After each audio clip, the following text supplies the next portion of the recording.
삼성전자 5만원일 때 살걸, 하이닉스 20만원일 때 살걸. 그래서 사요 팔아요. 분석을 오래 해봤지만 분석은 상식을 이기지 못합니다. 반도체가 제일 좋대. 사실 그게 끝이에요. 이 정도 강세라면 역사상 기록에 남는 시장이 될 거라고 판단을 한 거예요. 근데 제가 하나 경계하는 건 뭐냐면 사생결단에 투자를 하고 있기 때문에 내 돈이 깨진다는 건 위험한 거고 실패한 거라는 걸 잊지 마십시오.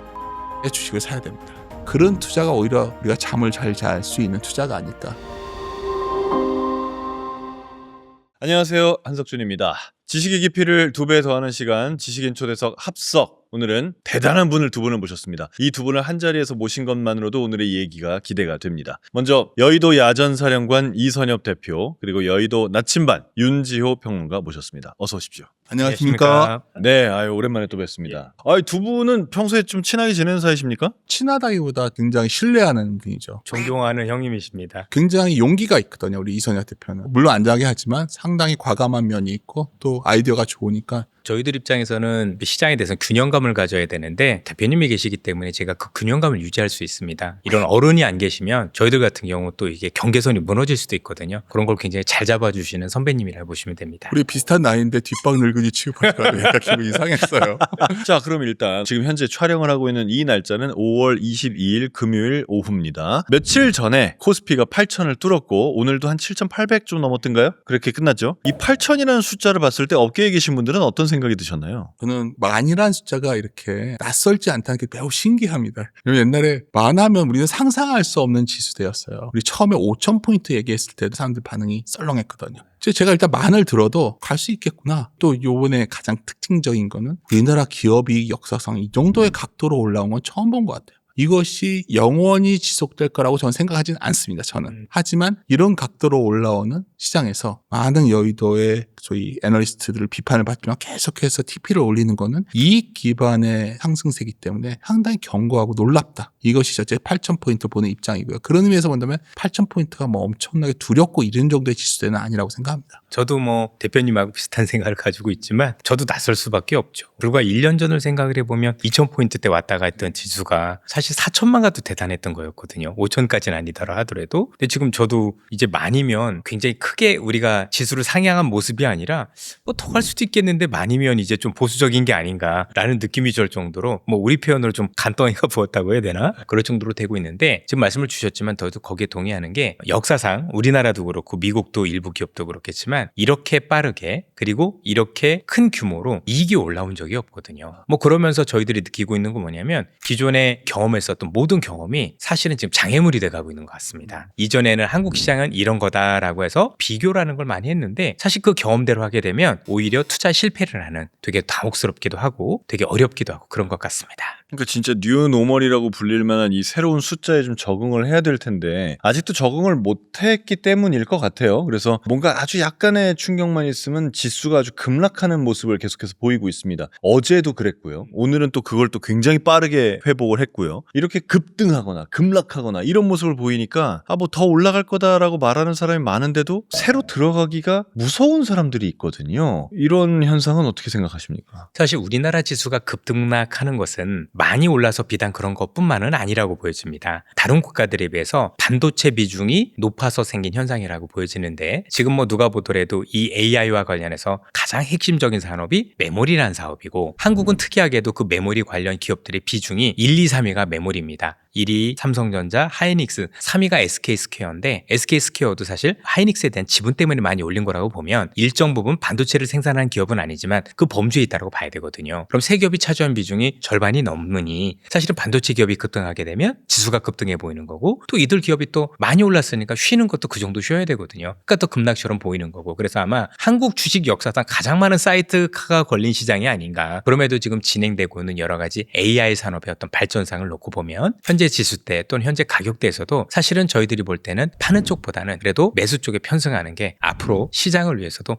제가 볼 때는 더 맞는 전략이라고 생각을 하고 있습니다. 사이드카가 너무 많이 나와서 이제 사이드카가 나와도 경고 같은 느낌이 안 들어요. 변동성을 수반하며 올라왔는데 아마도 우리가 10년 뒤에 우리 삶을 생각해 보면 AI는 우리 바로 옆에 들어와 있을 겁니다. 정말 최근에 로봇 관련주가 막 왜 저렇게 올랐을까 생각해보면 많은 경우에 로봇들이 우리 생일 공장 현장에 들어와 있을 거고 또 우리의 많은 일을 이제는 일하는 형태가 바뀌어서 AI에 의존하는 시대가 올 거예요. 근데 이제 항상 그러한 혁신이 있을 때 저는 아까 이선엽 대표니까 약간 다른 시각에 있는 거는 과거의 잣대가 그래도 지나고 나서 보면 분명히 우리가 참고해야 될 부분이 있다는 거죠. 결국 많은 사람들이 좀 흥분해 있을 때는 좀 조심하고 많은 사람들이 두려워할 때는 좀 용기를 내고 예를 들어서 저 같은 스타일은 용기를 낸다면 작년이었죠. 그래도 지금은 나눠서 좀 줄여가는 게 저는 오히려 저 같은 스타일한테는 더 맞는 거죠. 그러다 보면 또 인간이 공포에 질리는 국면이 또 올 수도 있는 거고 그러한 트리거는 우리가 예상치 못한 데서 갑자기 생각납니다. 저는 잊지 못하는 순간이 2번 있어요. 금융위기 때 리만 브라더스가 망했을 때 2007년이요. 그때 우리나라에서 다 리만 브라더스 사야 된다고 그랬었어요.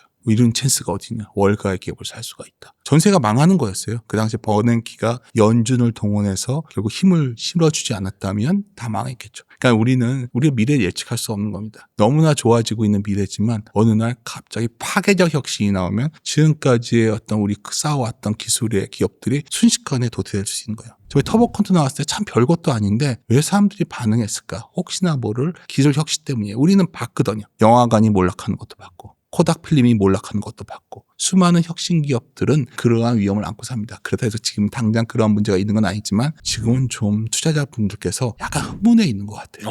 그래서 흥분해 있는 것은 좀 가라앉히고 오히려 차분하게 한번 내 포트폴리오 보셔야 된다는 거죠. 특히 작년부터 주식을 해서 돈을 벌어오신 분들은 지금 오히려 차분한데 최근에 들어오신 분들은 마음이 급하죠. 급하죠. 왜냐하면 불안하거든요. 그래서 어쩌면 더 강하게 나오는 투자자들 보시면 그분들은 불안의 형태라고 좀 보고 있어요. 야, 이 요즘에 이 분위기에 대해서 두 분이 아주 다른 얘기를 해주셨습니다. 일단 많은 사람들이 신나 있고 돈을 번 사람이 많고 이건 분명히 사실인데 그러니까 조금은 조심할 때가 되는 것 같다라는 분석이시고 그렇지만 그래도 더 갈 것 같다라는 분석이시거든요. 아니 근데 여기서 더 간다 안 간다는 저한테는 중요하지 않죠. 지금부터 우리가 막 공격적으로 투자할 시기냐 아니면 투자를 좀 열심히 해왔던 사람들 입장에선 수학을 할 시기냐 물어본다면 수학을 조금씩 해야 할 시기라고 저는 본다는 거죠. 그래서 사요 팔아요. 올라가는 형태가 여러 가지가 있는 거고 올라가는 것도 다 생각이 다른 거예요. 내려가는 것도 다 다른 거죠. 주식시장에서 상승합니까 하락합니까 그건 정말 아마추어적인 생각이에요. 결국 가장 중요한 건 이런 것 같아요. 시장을 움직이는 힘이 뭐냐. 이 AI 혁명이 도대체 어디까지 진행되는지 모르겠어요. 이 힘이 하나가 있고 항상 그러한 힘에는 반대편에 그에 반대되는 힘도 또 하나 존재합니다. 제가 봤을 땐 지금 그 힘이 있어요. 그게 뭐냐면 인플레이션과 금리라는 거예요. 근데 좋은 거냐 나쁜 거냐 그런다면 각자 투자의 스타일에 따라 시각은 달라질 수밖에 없는 거예요. 근데 제가 하나 경계하는 건 뭐냐면 이전 때문에 굉장히 장기로 투자하는 걸 저는 알고 있거든요. 그러니까 여기서 더 할 수가 있죠. 근데 이제 투자를 시작하시는 분들이 그렇게 지른다? 저는 솔직히 위험해 보여요. 그런 투자는 적절치 않다. 그런 차원에서 말씀드린 겁니다. 많은 분들이 한국 주식시장은 장기 투자가 안 된다고 얘기를 하시지만 그 장기라는 기준을 10년을 잡으면 안 되는 건 맞는데 2, 3년의 어떤 사이클을 놓고 보면 그래도 투자해서 제법 괜찮은 수익을 거둘 수 있는 방법들은 되게 많았던 것 같아요. 저는 또 이런 고민을 해봤습니다. 지난해부터 시작을 해서 아무리 고민해봐도 이 시장은 제가 판단했었을 때는 다른 분하고 시각은 다를 수 있겠지만 역사상 기록에 남는 시장이 될 거라고 판단을 한 거예요. 이거는 정말 대단한 시장이 될 것 같고 정말 많이 오를 수밖에 없는 시장이다라고 생각을 했습니다. 그러면 통상적으로 보면 이런 시장, 특히 투자와 관련된 시장은 대체적으로 버블하고 연결됩니다. 우리 99년에 봤던 닷컴 버블도 통신 인프라와 관련된 투자와 관련된 시장이었었고 2006년에 중국 산업화도 결국 투자와 관련된 시장이었었습니다. 보통 이런 큰 투자가 진행될 때 단순히 오르기만 하는 게 아니라 버블까지 이어지는데 그러면 지금 시장을 놓고 보면 아직까지도 시장이 오르는 원리는 여전히 실적이거든요. 실적이 바탕이 돼요. 그러면 버블이란 단어를 떠올려 보면 이 실적을 뛰어넘어서 그 이상의 정말 실적을 넘어서 비싸지고 그거보다도 더 말이 안 되게 오르는 게 버블인데 그 시장까지 저는 달려갈 수 있다라고 보는 거예요. 얼마까지인지 모르겠지만 그러면 그 시장까지 가장 효율적인 수익을 낼 수 있는 방법이 뭘까라는 고민을 해보면 과연 내가 중간중간 이렇게 시세가 있었을 때 혹시 조정을 받을 것 같아서 내려왔었을 때 다시 현실적으로 그 종목을 담을 수 있겠느냐라는 생각을 해본 거예요. 그런데 제 실력으로는 그게 불가능해 보였어요. 왜냐하면 최근에 시장의 어떤 변동을 놓고 보면 반도체 기업들이 하루에 오른 게 10몇 %씩 올라대요. 자, 그럼 일단 하락이 한번 되게 되면 어떤 문제가 생기냐면 더 빠질 것 같죠. 그래서 못 사요. 근데 최근에 시장 보면 그 다음날 더 많이 올라요. 그러다 보니까 되게 저가 매수를 하기 어려운 상황이 돼버린 거예요. 그러면 우리가 보통 시장을 지나보면 여기서 여기까지를 그리는 게 맞지 중간중간에 여기서 조정이 올 거야라고 판단하기엔 제 실력으로는 부족했고 또 요즘 시장 같으면 그걸 판단하기가 더 어려워진 것 같아요. 지금 말씀 주셨지만 분명히 조정이 안 오는 시장은 없습니다. 쉬었다 가는 것도 있고 그렇지만 이 정도 강세라면 보통 우리가 일반적으로 또는 분석했던 사람들이 봤던 것보다는 생각보다 더 늦은 시점에 오는 것 같아요. 그러니까 그 시점을 잡기가 어렵다는 얘기죠. 그럴 거면 이게 맞추기 어렵다라면 가장 효율적으로 뭔가 제가 보기에는 계속 들고 가면서 변동이 있다고 하더라도 혹시 제가 생각지도 못했던 어떤 조정이 오면 더 담는 방향으로 나가야 수익을 극대화할 수 있겠다. 그리고 나중에 정말 고점이 왔었을 때 조금 내리기 시작하면 그건 또 판단이 가능하거든요. 그때 내려오는 게 어떻게 보면 투자자들 입장에서도 가장 효율적인 투자가 이번 시장에선 진행될 수 있다라고 현실적인 고민을 해본 거라고 봐요. 그러나 여기서 만약에 투자를 안 하실 수도 있잖아요. 잘 기다렸어요. 근데 기다려서 참 기분 좋게도 이런 금리나 이런 것들 때문에 살 기회를 주면 괜찮은데 만약에 안 주고 올라가면 요즘 올라가는 폭이 하루도 너무 크니까 이분들은 더 큰 포모에 빠지게 될 거고 그렇게 되면 그분들이 정말 사지 말아야 될 자리에서 잘못 사는 오판을 할 수도 있다라고 생각을 한 거예요. 그래서 만약에 내가 돈이 있다라고 생각을 하면 쉽지 않은 선택이지만 다는 한꺼번에 사는 건 위험하다 하더라도 조금씩 분할로 저는 사들여가는 게 현 시장에서 오히려 가장 잘못된 판단을 줄일 수 있는 최선은 아닐지 모르지만 저는 차선의 방법일 수는 있겠다. 그리고 현재 시장의 특성을 감안했을 때 과연 우리가 이전에 봤었던 그 정석 플레이가 과연 이 시장에서 효율적으로 맞을 수 있을 거냐 저는 자신이 없기 때문에 그런 말씀을 드린 겁니다. 사이클이 안 끝났다고 보시는군요. 저는 생각보다 더 길게 진행된다라고 보고 있고 그다음에 앞서도 말씀드렸지만 단순히 실적 베이스로만 주가가 오르는 게 아니라 이 많은 유동성들이 결국은 그거보다 좀 더 과한 어떤 수준의 주가를 잃을 가능성이 높다라고 보고 있는 겁니다.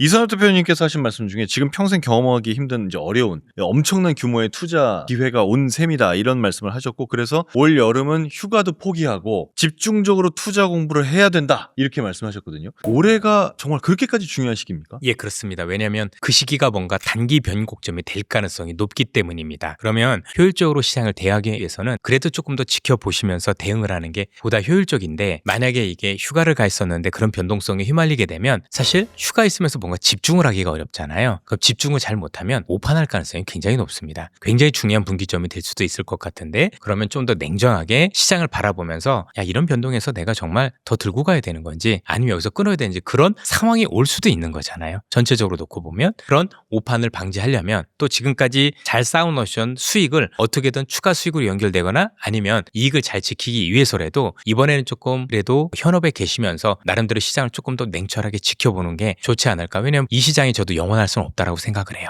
분명히 어느 순간에 지나면 상당 부분 되돌림도 있을 거라고 생각을 하는데 그러면 되는 시장에서 될 수 있을 때 수익을 많이 내야 된다는 얘기가 되는 거고 저희들이 평생 경험해 보지 못했던 앞으로도 경험하기 힘든 그 정도 사이즈라고 본다라면 항상 기회가 있었을 때는 그 기회를 잘 잡는 게 중요한 거잖아요. 그래서 휴가도 중요하고 쉬는 것도 중요하지만 일단 지금은 그렇게 좀 더 집중하는 게 보다 여러분들의 자산 증식을 위해서 효율적이지 않느냐라고 생각이 듭니다. 그러니까 나중에 비행기 일반석으로 갈 수 있는 거 1등석으로 갈 수 있는 기회도 만들 수 있는 거잖아요. 저는 미래를 위해서 그게 더 낫지 않을까라고 생각을 하고 있는 겁니다. 언젠가 이 사이클이 최고점을 찍는 날은 내가 모르겠지만 찍고 꺾인 날은 알 수 있다라고 하셨지 않습니까? 이건 어떻게 알죠?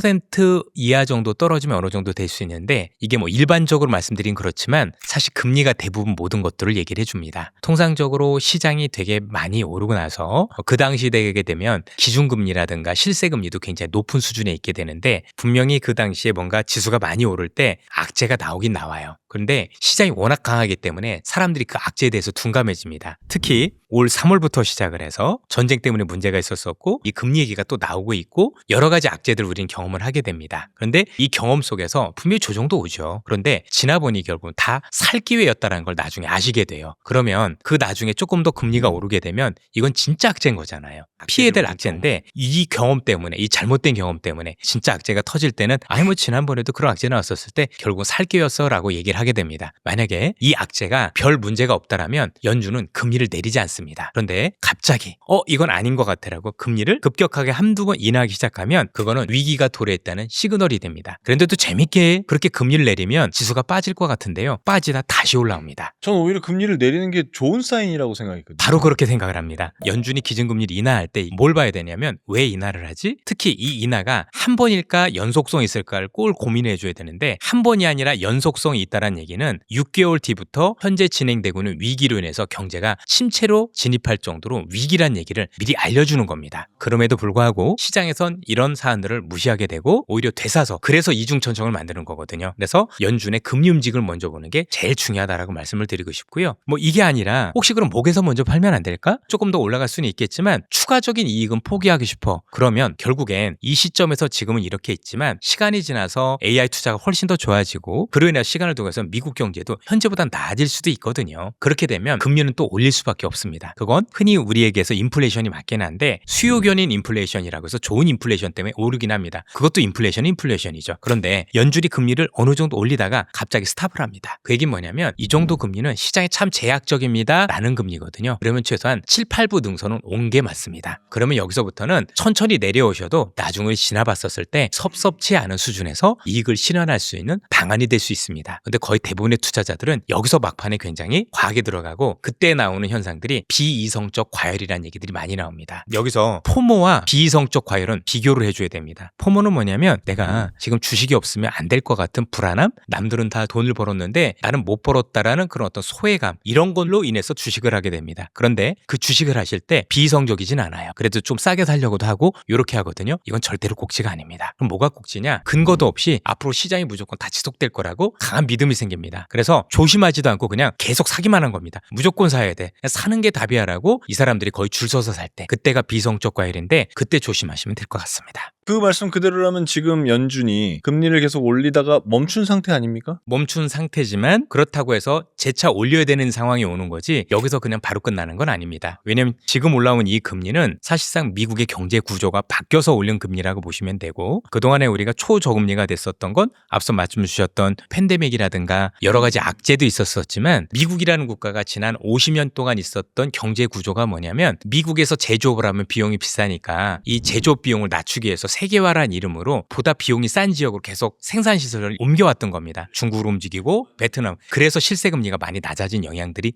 있었습니다. 그런데 이제는 미국 내로 뭐가 온다고 하죠? 공장들이 들어온다고 하죠. 그러면 일정 수준 비용을 수반할 수밖에 없습니다. 또 글로벌이 그동안에는 서로 이 세계화라는 이름으로 각자 역할이 있었죠. 중국은 제조업을 하고 뭐 우리가 알고 있는 중동 국가들은 에너지를 대고 이게 원활했는데 이제는 서로 갈등 속에 이게 원활해지지 않은 겁니다. 그만큼 시장의 비용이 올라온 거고 그 비용이 올라온 만큼 금리가 형성돼 있는 게 현재 미국의 금리 수준. 여기에다 아시겠지만 글로벌 양극화로 인해서 각국의 정부들이 돈을 너무 많이 쓰죠. 그 많이 쓴 부채에 따른 영향, 요것 때문에 올라와 있는 거라서 이전에 했던 금리하고는 좀 다르다라고 보셔도 되겠습니다.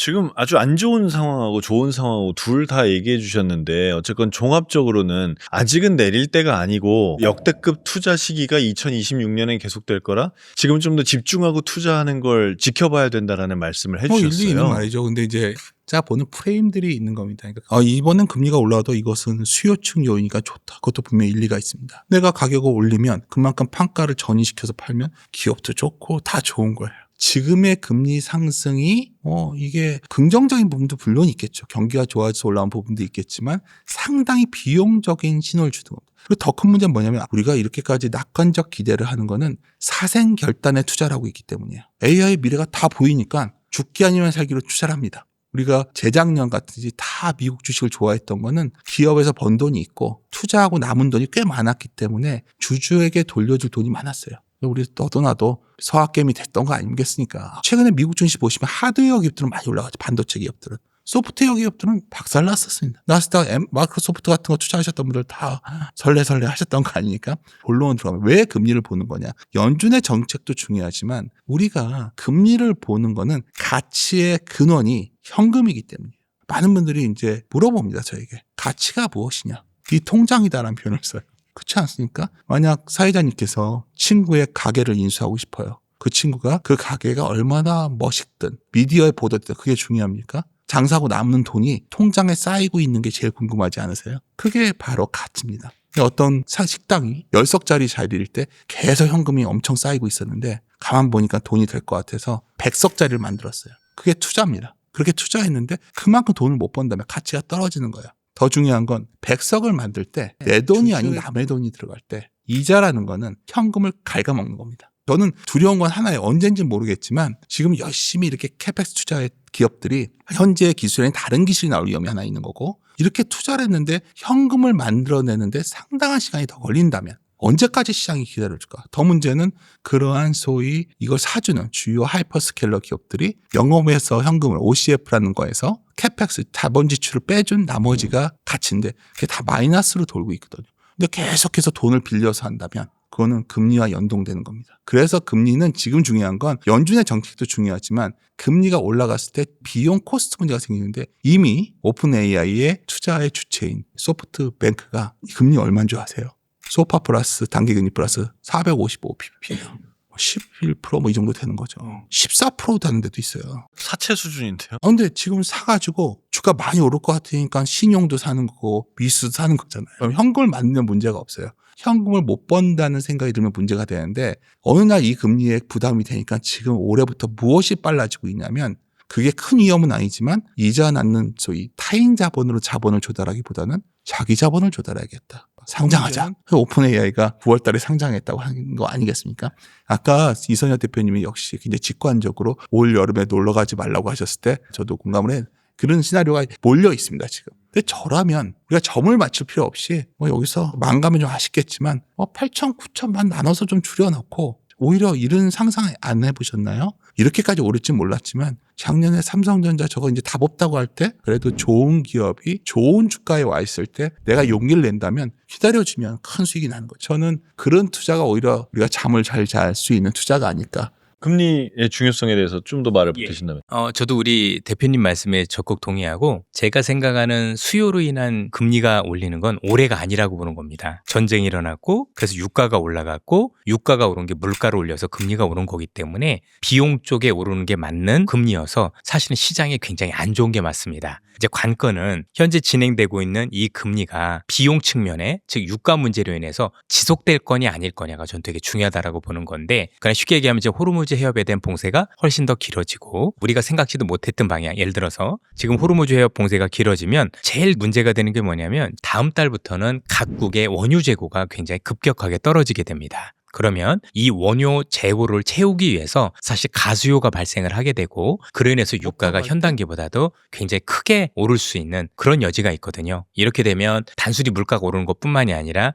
지금까지 올랐던 소비자 물가지수나 이 도마임 물가지수가 더 오르면서 연준 입장에서는 안 좋은 방향으로 금리를 올릴 수 있는 상황이 발생하게 되는데 이렇게 되면 트럼프는 사실상 11월 3일에 있을 중간선거에서 승리할 가능성이 아예 없어져 버리는 겁니다. 트럼프는 이걸 저희들보다도 훨씬 더 잘 알고 있는 사람입니다. 따라서 이런 일이 먼저 벌어지기 이전에 저는 이 문제를 해결한다라고 보는 겁니다. 트럼프는 본인의 이익을 위해서라면 타코 그 이상도 얼마든지 할 수 있는 사람이기 때문에 이게 충분히 가능하다라고 보고 있는 거고 이런 것들이 가능해지면 올해만 놓고 보면 지금이 금리가 단기 정점일 가능성이 전 높다라고 판단을 하는 겁니다. 그리고 어떤 방식으로든 빠른 시간 안에 이란과 관련돼서 모종의 합의가 이루어졌을 경우 그럼 유가는 옛날만큼 수준은 안 돌아간다 하더라도 현 수준보다는 조금 더 낮은 수준으로 80불이나 하다 이런 정도까지 낮아질 수 있거든요. 그렇게 되면 금리도 떨어지게 됩니다. 그래서 우리는 마음은 편하진 않을 겁니다. 그 수준도 낮은 금리는 아닐 거니까 살얼음은 계속 걸으면서 지수는 올라가는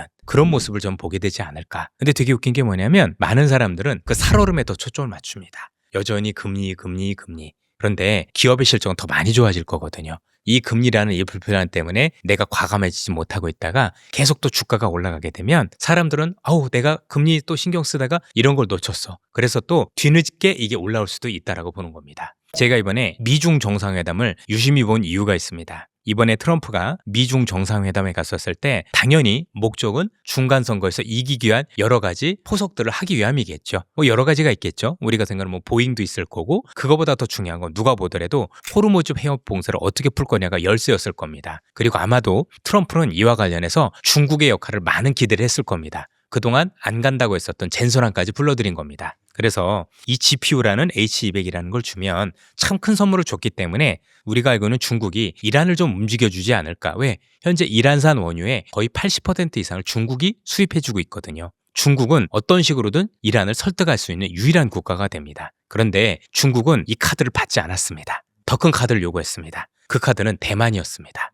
초반부터 대만에 대해서 강하게 얘기를 했고 실제 트럼프가 기자회견을 통해서도 물어봤다고 얘기를 했죠. 시진핑 주석이 내가 만약에 대만을 침공한다라면 미국은 어떻게 할 거냐고 처음으로 물어봤습니다. 두 사람이 또 얘기하기를 이번에 미국이 대만에 판매하기로 한 무기가 18조 정도가 됩니다. 하이마스도 있고 우리가 아는 아삼스라고 그래가지고 미사일도 있고 뭐 패트리어트도 있고 여러 가지들이 있는데 오늘 그 얘기가 발표가 됐습니다. 대만에 대해서 무기 판매를 연기하겠다. 근데 이 연기가 상당히 기간이 깁니다. 이건 굉장히 중요한 문제인 게 트럼프라는 사람이 이 대만과 관련해서 대만이 얼마나 지정학적으로 중요한 위치인지 아는데 이 카드를 썼다라는 게 되게 중요한 겁니다. 그 정도 받았으면 중국을 안 움직일 수가 없습니다. 결국 이 정도 받았으면 이란은 움직일 가능성이 높고 저는 머지않은 시기에 이란이 협상장에 나오면 사실상 타결 가능성이 높다라고 우리는 추정을 해야 되지 않을까. 그렇게 보면 지금 비용으로 인해서 어려워진 이 문제는 제가 볼 때는 당분간 수면 아래로 내려간다라고 보고 있는 거고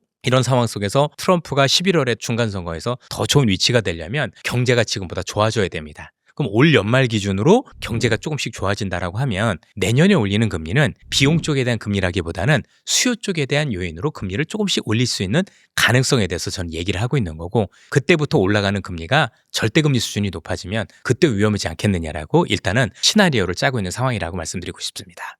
만약에 중국과 미국의 협상 내용이 전부 다 현실화가 된다면 아마 협상 조건 중에 하나가 대만을 침공하더라도 중간선거 이후에 침공하라고 했을 테고 그러면 올 겨울이나 내년에 아시아에서 전쟁이 난다는 그렇지는 얘기인데. 않습니다. 실제 뭐 그렇게 한다고 해서 중국이 그렇지 않을 수도 없고 뭐 기간적으로도 뭐 당장이라는 그런 건 아닙니다. 다만 어떤 얘기까지도 많이 나오냐면 회색 작전이라는 얘기도 되게 많이 합니다. 대만이란 국가의 최대 취약점 중에 하나는 뭐냐면 에너지 수급입니다. 대만은 거의 대부분의 연료를 LNG를 사용하고 있는데 이 LNG가 항상 12일 정도밖에 보유분이 없습니다. 그래서 만약에 중국이라는 국가가 대만 해협을 봉쇄를 해서 한 보름 이상 봉쇄를 하면 대만은 체계가 완전히 무너져 버립니다. 이것도 방법일 수도 있거든요. 그 봉쇄할 때 대만이 효과적으로 뭔가 방어를 해야 돼야 되는데 그 방어할 수 있는 무기를 받지 못한다는 문제가 되겠죠. 지금 말씀드렸던 18조 원의 무기도 지연이 되지만 그 이전에 20조가 넘는 돈을 이미 지불했는데도 불구하고 그 무기도 아직도 받지 못했거든요.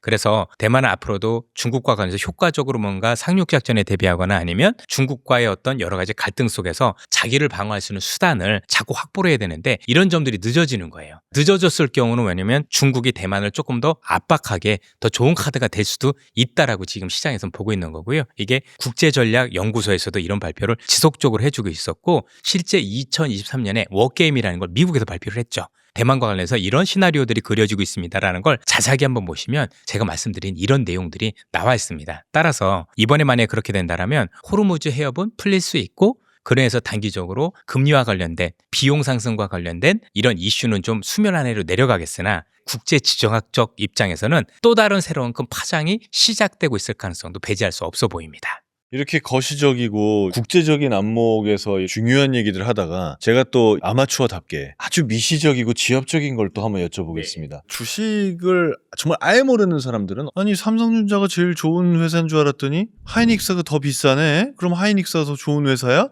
이런 말도 하거든요. 주가하고 회사가 좋은 거하고는 별 관계가 없나 보죠?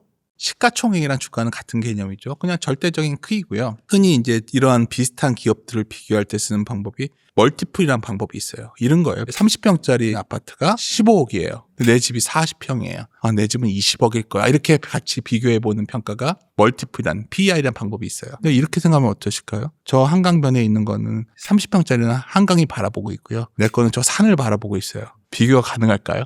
그럼 산 바라보고 있는 게 좀 더 싸겠죠. 그렇죠. 사실은 가격이 같을 수도 있는 거죠. 하지만 그만큼 어떤 기업들을 비교하는 건 간단치가 않다는 거예요. 우리가 삼성전자 하이닉스를 딱 비교하고 싶어도 하이닉스는 순수하게 반도체 기업이지만 삼성전자는 가전도 있고 이게 비교하는 게 적절치가 않겠죠. 당연히 하이닉스가 더 높은 평가를 받고 PER로 비교하는 건데 하이닉스는 어떻게 보면 더 싸요. PER로 보면 이익 대비해서. 그러니까 우리가 보는 기본적인 주식의 가치는 그 기업이 만들어내는 현금 능력을 보는 게 가장 좋은데 그게 보기 어려우니까 좀 쉽게 보는 방법으로 멀티플을 보는 거죠. 그래서 저렇게 삼성전자 하이닉스를 둘이 비교했을 때는 뭐 그게 또 싸다 비싸다 그런 개념보다는 PER로 굳이 비교하는 게 맞은 거고 그렇게 보면 하이닉스는 100만 원이지만 PER이 더 싸고요.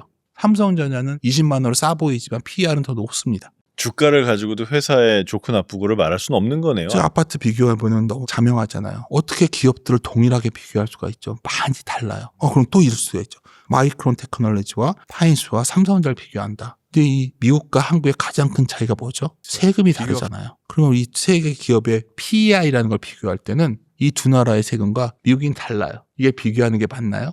그래서 약간 더 어려운 얘기하면 EV EBITDA라는 걸로 비교해야 된다 얘기를 하지만 더 웃긴 건 똑같아요. 또 어려워지네요. 더 어렵죠. 예. 별 의미 없어요. 똑같이 멀티플을 비교해 주는 건데 또 거기 들어갔더니 장치 산업은 그렇게 비교하면 또 안 되거든요. 그러니까 제가 드리고 싶은 건 하나만 주의하시면 돼요. 우리가 절대적인 가치를 숫자로 만들 수 없어요. 제가 굉장히 좋아하는 분이 버핏의 동료에다 멍거입니다. 멍거가 어느 날 얘기를 해요. 나는 버핏이 스프레드시트, 엑셀 같은 거죠. 키는 걸 본 적이 한 번도 없다는 거예요. 한 10년 지났나 이제 버핏이 그때가 민망했는지 얘기 꺼냅니다. 나는 머릿속에서 한다. 그러니까 무슨 말이냐? 우리는 현금을 창출하고 이런 기업의 가치를 보는 이유는 애플이 대체가 잘 안 됐잖아요. 아이폰을. 그게 해자라는 개념이고 우리가 많이 가는 코스트코 같은 데 생각해보면 그렇게 원가를 싸게 가져올 수 있는 기업이 없죠. 그것도 해자를 갖고 있는 거고 기술의 해자 갖고 있는 것도 있고 음식 맛이 좋은 식당이 돈을 벌듯이 어떤 남들과 차별화된 돈을 만드는 능력을 가진 기업에 투자하는 게 가치를 갖는 거지 무언가가 있어야 된다. 뭔가 없는 기업을 하면 안 되죠. 그러니까 그 분위기란 게 있잖아요. 시설이 좋아서도 아니고 자본 투자가 아니거든요. 그 어쩌면 고유의 힘을 가진 기업들을 찾아내는 그것이 결국 아까 말씀드렸던 가치의 근원이 아닐까 저는 그렇게 생각합니다. 근데 지금 말씀하신 이런 거를 찾는 건 사실 쉬운 일이 아니지 않습니까? 그래서 이제 초보자들 중에 조금 가치 평가에 눈을 뜨고 나면 여러 가지 데이터를 보면서 내가 좀 어떻게 가치 있는 회사를 찾아낼 수 없을까 이런 공부를 하기 시작한단 말이에요. 그런 초보자들이 그래도 이런 수치는 좀 공부했으면 좋겠다라는 건 뭐가 있습니까? 사실 가장 중요한 수치는 뭐냐면 매출과 이익입니다. 매출과 이익. 매출은 얼마나 성장했느냐. 비교를 해야 되는군요. 네, 전년도랑. 그렇습니다. 왜냐하면 매출이 느는데 이익이 더 늘 수도 있거든요. 이게 제일 좋은 케이스죠. 매출도 늘고 이익도 느는데 매출이 더 많이 늘었다. 이득은 그 정도까지는 안 늘었다 하면 기업은 성장하고 있지만 뭔가 경쟁이 있다는 얘기가 될 거고 근데 매출은 비슷한데 이득이 더 냈다라면 내 기업이 돈을 더 많이 받은 거니까 경쟁력 있는 거거든요. 삼성전자처럼 똑같은 매출을 해도 이득을 더 내잖아요. 근데 가격을 한 10배 올리고 7배 올렸을 거니까 그 물건 나밖에 못 만든다는 얘기가 되는 거지 않습니까? 그런 여부로 따져보는 게 제일 좋다라고 생각을 해요. 근데 이것만큼이나 또 하나 중요한 게 있어요.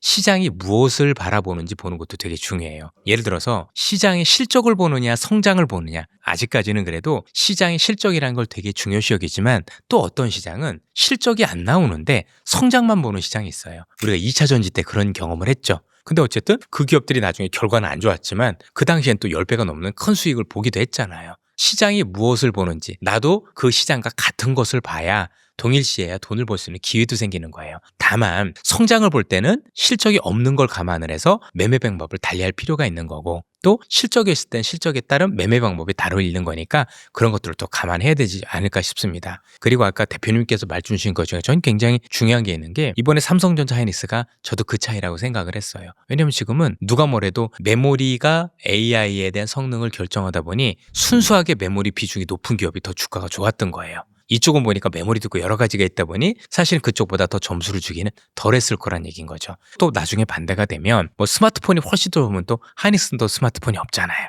그때 또 이쪽에도 좋은 점수를 받을 수 있을 거고 저도 그 말씀에 적극적으로 동의를 합니다. 두 분은 껄무새라는 말 들어보셨죠? 예. 지금도 뭐 많이 얘기합니다. 지금 이제 주가를 보고 나면 내가 작년에 삼성전자 5만 원일 때 살 걸, 하이닉스 20만 원일 때 살 걸 이런 말들을 많이 하거든요. 자, 그러면요. 시계를 3년을 돌려보겠습니다. 2029년이에요. 그때 내가 2026년에 이거 살 걸! 이라고 말할 만한 산업군을 얘기할까요? 사실 이거는 신의 영역에 도전하라는 얘기이기 때문에 도전! 여의도 모르겠어요. 나침반 도전! 모르겠어요. 지금은 주가가 올라온 시점이기 때문에 녹록진 않아 보입니다. 맞아요. 제가 운 좋게 이제 변압기라는 거, 방산이라는 거를 3년 전에 추천할 수 있었던 건 미래를 내다본 해안이 있었기 때문이 아니라 그 업종이 이미 시작되고 있었는데 많은 분들이 그걸 놓치고 있었던 걸 저는 발견한 것뿐인 거지 해안이 있다거나 미래를 바라볼 능력이 있어서 그랬던 건 아닌 겁니다. 그래서 제가 투자자분들한테 많이 항상 말씀드리는 게 변화를 되게 중요시 여겨라. 그리고 그 변화가 작은 변화가 아니고 큰 변화라고 생각을 하면 항상 거기에 투자가 기회가 있다라고 말씀을 드리는 거예요. 지금 뭐 새로 시작되는 변화는 없습니까? 아까 말씀드렸었던 중국과 대만에 만약에 이런 점들이 트럼프가 이걸 용인했었을 경우에는 국제적으로 수많은 변화들이 일어날 수 있죠. 산업적인 변화도 아니면 여러 가지 변화 통해서 위기도 생기겠지만 또 다른 투자도 기회도 많이 생길 수 있을 거라고 봐요. 마치 우크라이나 전쟁 때문에 방산이 오르났던 것처럼 항상 모든 시장에 나오는 현상들은 호재가 있고 악재가 있는 거거든요. 어떤 건 수혜가 있을 거고 어떤 건 피해가 있을 거고 그런 것들만 잘 보시면 되지 않을까 싶네요.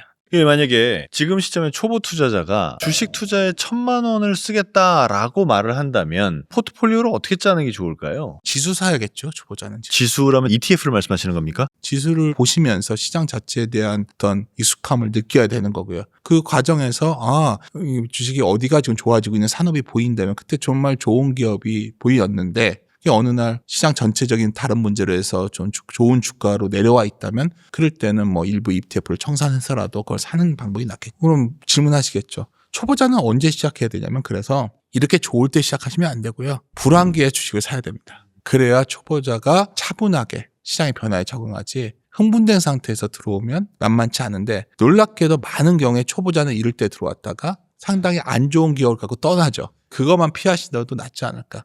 ETF도 종류가 많잖아요. 뭐 산업군별로 돼 있는 것도 있고 뭐 광물도 있고 뭐 많지 않습니까? 그러니까 가장 중요한 건 우리가 알파를 추구하려면 그래도 좀 알아야 돼요. 어느 날부터 젊은 친구들이 코인을 하다가 이제 다 주식을 하는데 코인처럼 주식을 하는 것 같아요. 내가 보기에. 근데 우리가 잊지 말아야 되는 건 주식 투자는 제로성 게임이 아니에요. 승자 50, 패자 50의 시장이 아니고요. 마이너스성 게임에 가까워요. 왜 주식시장에 큰 부자가 많냐면 복권처럼 나머지는 다 꽝되고 한 5%가 돈을 많이 버는 겁니다. 아, 그렇습니까? 많은 그루들이 인간의 본성에 역행해야 된다고 말하는 이유는 인간은 항상 무서우면 도망치는데 그때 맞서야 될 시기인데 그땐 도망쳐요. 그리고 모두가 흥분했을 때는 도망쳐야 되는데 그때는 오히려 맞서죠. 결국 이게 시장의 본질이 마이너스성 게임적 성격이 있다면 남들과 다르게 생각하는 것도 매우 중요하다고 생각하는데 개인 투자자가 만약 처음 시작을 한다면 그러한 시기에 투자를 해야 되고 또 종목을 확산할 필요도 없어요. 우리가 알고 있는 뻔한 기업들이 상당히 의미 있는 가격에 왔을 때 그 동네 아줌마 같은 분들이 돈을 많이 버는 이유는 삼성전자 잘 되겠지만 하고 사는 사람들이 돈을 버는 겁니다. 많은 분들이 그거를 그 사람들이 운이 좋았다고 생각하는데 그게 투자의 본질인 거예요. 그때 사놨던 사람들이 돈을 버는 거지 내가 반도체를 엄청 공부했어. 엄청 지식이 많아요. 누가 돈을 더 많이 벌었을까요? 저는 확신합니다. 그거는. 투자의 본질은 좀 즐겨야 되는 우리가 정확하게 고점 저점을 알 수 없다는 생각에서 최대한 조심스럽게 접근해라. 돈을 잃어서는 안 된다. 이 나이 되면 더 확신이 듭니다. 주식시장에서 위험이라는 걸 얘기할 때 많은 분들이 오해하세요. 변동성이 위험이래. 뭐가 위험이래. 근데 위험은 딱 하나밖에 없다는 거예요. 영구 자본 손실. 내 돈이 깨지는 게 위험한 겁니다. 자꾸 복잡한 이론을 개입하지 말라는 거예요. 내 돈이 깨진다는 건 위험한 거고 실패한 거라는 걸 잊지 마십시오. 초보자의 1,000만 원 저도 지수를 하는 게 맞다라고 생각을 하고 그냥 지수를 하면 시장을 사는 거기 때문에 사실 시장 자체만 보면 됩니다. 저도 이런 얘기를 해본 적이 있어요. 초보 투자자분들한테 여러분들이 지금 속해 있는 산업에 잘 아실 거니까 투자를 해보소라고 했는데 재밌는 결과가 나왔어요. 그 산업에 속하는 투자자들이 본인 사업을 알 것 같죠? 안 그래요. 이번에 삼성전자를 제일 먼저 중간에 내린 분들이 삼성전자 직원분들이셨어요. 우리 회사가 이럴 리가 없어. 저도 이제 증권사 출신이었지만 지금 증권주 들고 있는 사람들 많지 않을 거예요. 맞습니다. 근데 증권주 정말 많이 올랐거든요. 그래요? 예. 모삼아 하더라도 1년 만에 벌써 7배가 넘게 올랐어요. 그래서 저는 두 가지 방법을 말씀드립니다. 일단 모르면 지수를 사는 게 맞다. 괜히 거기서 편법하는 건 제가 볼 땐 좋은 건 아닌 것 같다. 두 번째, 내가 조금 더 뭔가 디테일하게 하고 싶다면 시장을 움직이는 원동력이 뭔지 찾아봐라. 예를 들어서 주제어를 찾는 거죠. 지금은 그냥 AI 투자잖아요. 그럼 AI와 투자와 관련된 ETF도 괜찮은 거예요. 그리고 하나가 더 있다면 올라가는 시장이라고 들어오신 거잖아요. 그럼 증권주는 3등은 꼭 하는 것 같아요. 맞습니다. 올라가는 시장이면 증권업은 네, 3등은 한다. 나쁜 적이 한 번도 없죠. 당연히 많은 분들이 들어오실 거니까. 저는 이렇게도 생각해 봤어요. 포모란 단어의 또 다른 얘기는 증권업의 호황이라고 본 거예요. 어쨌든 이분들 들어와서 살 거잖아요. 그럼 또 수수료를 내실 거고. 그런 방법도 괜찮죠. 오늘 두 분과의 대화를 통해서 이 경제가 돌아가는 상황과 투자에 대한 아주 현명한 지혜를 많이 얻었다는 생각이 듭니다. 그리고 두 분 말씀이 서로 다른 부분도 굉장히 많았거든요. 그 다른 두 의견조차도 매우 합리적이었다는 걸 통해서 생각해 볼 부분이 많다는 것도 함께 알게 됐고요. 두 분에게 이 마지막 질문을 똑같이 한번 드려보고 싶습니다. 두 분이 지금까지 대체로 한 30년 정도 투자 시장에 머물러 계시지 않으셨습니까? 이 30년 동안 배운 가장 소중한 진리가 있다면 어떤 겁니까? 좋은 기업이 좋은 주가에 있을 때 사야 된다는 거죠. 버핏은 좋은 기업을 적절한 가격에 사라고 그랬어요. 좋은 기업이 뭐냐는 우리 오늘 계속 같이 얘기했던 것 같아요. 현금을 만들어 돈도 잘 만들고 아까 이선엽 대표님이 말씀하신 것처럼 매출도 늘어야 되고 저는 개인적으로 ROE가 매우 중요하다고 생각하는데 ROE가 좋아지는 소위 해자를 가진 기업이 있는데 그 기업을 평상시 알아둬야겠죠. 그러면 그 기업들을 보고 있다가 어느 날 갑자기 트럼프가 이번에 이란의 전쟁을 일으켰을 때 그날 갑자기 문득 그 생각이 나야죠. 그걸 사야겠구나. 그럼 물리고 사는 거예요. 그게 투자입니다. 한 번이라도 성공 경험을 가진 사람은 그 짜릿한 도파민을 못 잊습니다. 투자에서 성공 경험을 한번 경험해야지만 돈을 벌 수 있지. 성공 경험은 번 돈을 지키는 것도 포함합니다. 대개는 강세장에 돈을 벌었다가 약세장이 되면서 다 날려요. 한국이 또 안 그러려는 보장은 없어요. 그것을 한번 유지해서 나의 삶이 한 단계 올라서는 경험을 하게 되면 상당히 자신에 대한 확신이 생깁니다. 우리가 밖을 보는 것도 중요하지만 그러한 것에 대한 준비가 나한테 되어 있는지를 오늘 질문하는 그런 시간이 된다면 좀 더 유익한 시간이 아닐까 이렇게 생각합니다. 사실 저는 투자할 때 항상 두 가지를 고민합니다. 첫 번째, 대표님처럼 같은 애널리스트로서 분석을 오래 해봤지만 분석은 상식을 이기지 못합니다. 지금도 봐보세요. 반도체가 제일 좋대. 사실 그게 끝이에요.